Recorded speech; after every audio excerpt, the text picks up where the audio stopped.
Hello grade 9s, I'm going to be starting with our new booklet that is for debtors and creditors ledger. Please ensure that you write your name on the cover page. On the first page it says, what is a debtors ledger? Now it says when a business allows credits to clients, the business must know how much each debtor owes. Now that's like the statement that is sent to your debtor that says, this is what you did in this month. We had an opening balance, you bought for this amount, you paid that amount, and what is your closing balance. Now you can go through this page on your own. I'm going to be starting here with exercise 1. I'm going to explain that. All right. Now it says you are provided with information relating to Gr9 traders for the month of July. Post to the debtors ledger and prepare a debtors list. Now, let's start with the debtors ledger. So if you look at that now, for each debtor, you're going to open up their own ledger account. Now, you start with the heading, Debtors Ledger of Gr9 Traders, and you will see over here there's no date. Now, why don't we write a date over here? Easy, because we have a date column. Okay? Now, it says over here, T. Wilcox, date, details, folio, debit, credit, balance. Now, the date, straightforward, the date of the transaction. Details, there you also always write what was the source document for each transaction.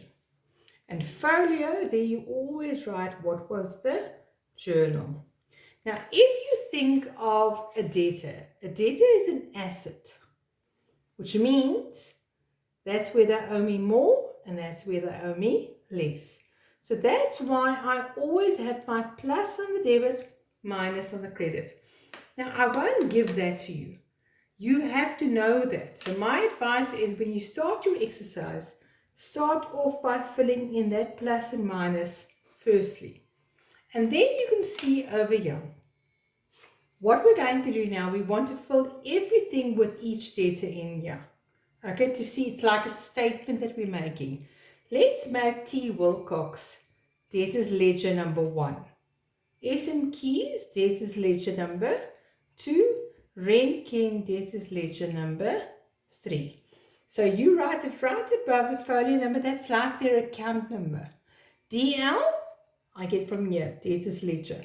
And we number each of them. All right. Now, for Wilcox, what I want you to do firstly is let's highlight everything with Wilcox. There's the debtors list on the 1st of July. Now remember, that's their opening balance. That's what they owe me on the 1st of July.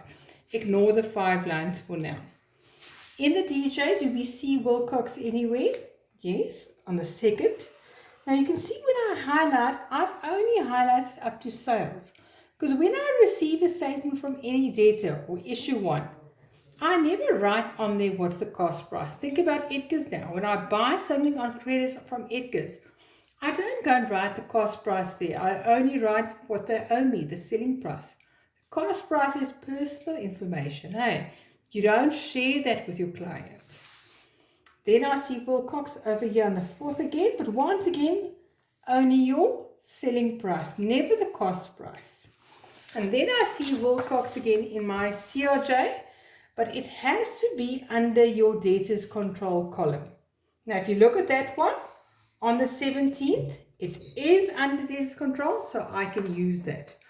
Now, what you must remember now is we want this in date order. So you want the earliest date first. Now, that's the 17th. There we have the 4th, the 2nd, and that's obviously on the 1st. So that'll be my first transaction. Now, debtors list is your opening balance. Now, if you look at that now, the month involved is July the 1st, 2015. Now, this is the opening balance. So I call it balance BD. What does BD stand for? Brought down. And now I have a rule. My opening balance, you have to write under debit and under balance. Has to be under the plus and under balance. Right. Now we start with the next one on the 2nd. Now my document in the DJ, Think back. What is my source document in the DJ? It's an invoice. So there I'm going to say, on the second, invoice 126. Do you see where I get that number from? All right. Journal, DJ. And think now, in the DJ, we sell to our debtor. So he will owe me more. So there I will add the 1150. Now my next step is to do this. I'm going to say balance. And now you're going to see it's under plus. So I'm going to plus 1150. And then I get my next balance to be 2110. Right. And now, for the first time, we'll be using this column here. So I will call it DL1. Remember, that's where I get that from, DL1. Now I can see I've posted to the debtors ledger of Wilcox here. My next one is on the 4th in my DAJ. Now let's think, what is my source document in my DAJ? It's a credit note. So here I'm going to say, on the 4th, credit note, number 32, DAJ, and then I use that selling price. But now let's think, when a debtor returns something, he will owe me less. So therefore I would write it under the minus side, 575. Now you've got that balance there. And now it's under the minus, so minus 575 gives me a balance of 1535. All right, and our last one now, let's just go and fill in over here, DL1, to show that we've posted to the ledger. In the CRJ on the 17th. Now, what does R91 stand for? Receipt number 91. All right, so on the 17th, receipt number 91, CRJ, and when a debtor pays his account, he will owe me less. And how much did he pay? 300 Rand. So balance minus 300 leaves me with 1235. And then I'm going to write over here DL1 to show that I've posted to the debtors ledger over here. All right, and then I'm done with Wilcox's account. Now let's do the same with Mkhizi. Mkhizi has an opening balance according to the debtors list. Do we see Mkhizi anywhere in my DJ? Yes, on the 15th, but you can see I'm only highlighting the selling price. Then on the 18th again, and once again I'm only highlighting the selling price. Do I have Mkhizi here in my CRJ? Yes. But is it under debtors control? Yes. And therefore I can highlight it. All right, let's do this. Remember, it has to be in date order. That's on the 27th. This one is on the 18th, 15th, and then I start on the 1st again. So I'm going to say, July the 1st, 2015, I have an opening balance, BD, brought down. And then what's my rule? It has to be under debit and under balance. My next one is on the 15th, invoice 128. All right, so there I write invoice 128, DJ, and when I sell on credit, it goes to the plus side, 595. Balance plus 595 equals 1285.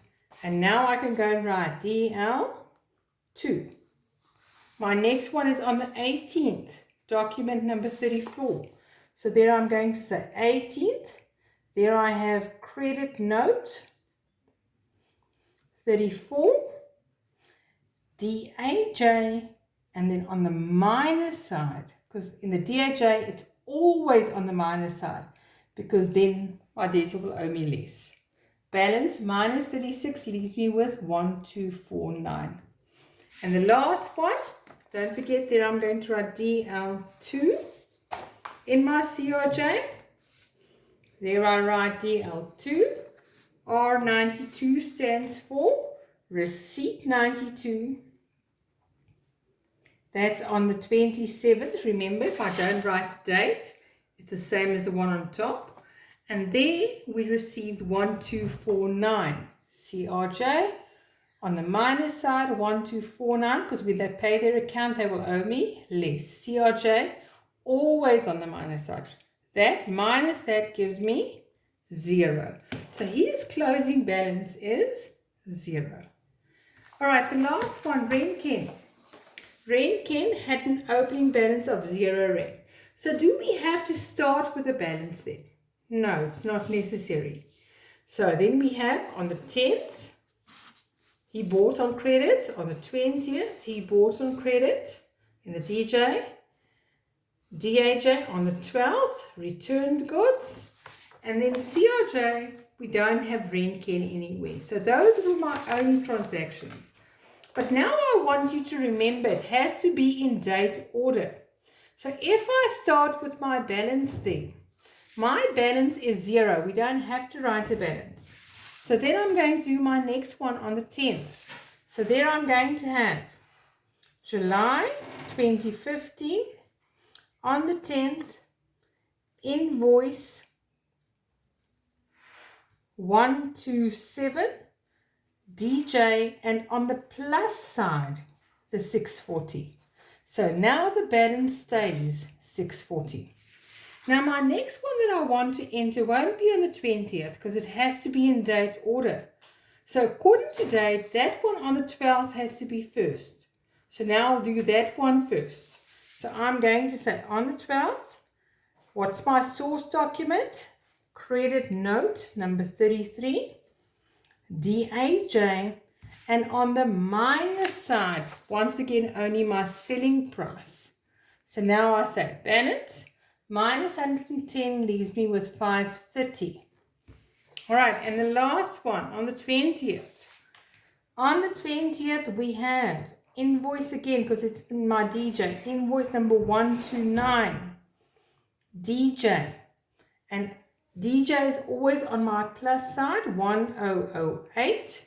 So balance plus 1008 leaves me with 1538. Don't forget now I'm going to fill in DL3, DL3, DL3 on my booklet. All right. So now my next step is I want to make a summary of who all my debtors are and what they owe me at the end of the month. And that's basically what your debtors list is. Debtors list of Quebec traders on the last day of the month. Now you can see that I filled in all of the names of my debtors and all of their DL numbers. So now I want to go and see what does Wilcox owe me at the end of the month. It'll be that very last balance. The 1235. What does Mkhize owe me at the end of the month? That'll be the very last one, the 0. And what does Renken owe me at the end of the month? Once again, the very last one, 1538. Now my next step would be to add up those three. 1, 2, 3. And then I get my total at the bottom to be 2773. All right, Grade 9. Now, after you've done this, make sure you copy this into your booklet and make sure that you do your next exercise, which is exercise 2. Now, I worked in 2 booklets because I didn't want to page the whole time. But you will see if you just go on, there's your answer sheet of exercise 1, and that's where exercise 2 starts. Thank you very much.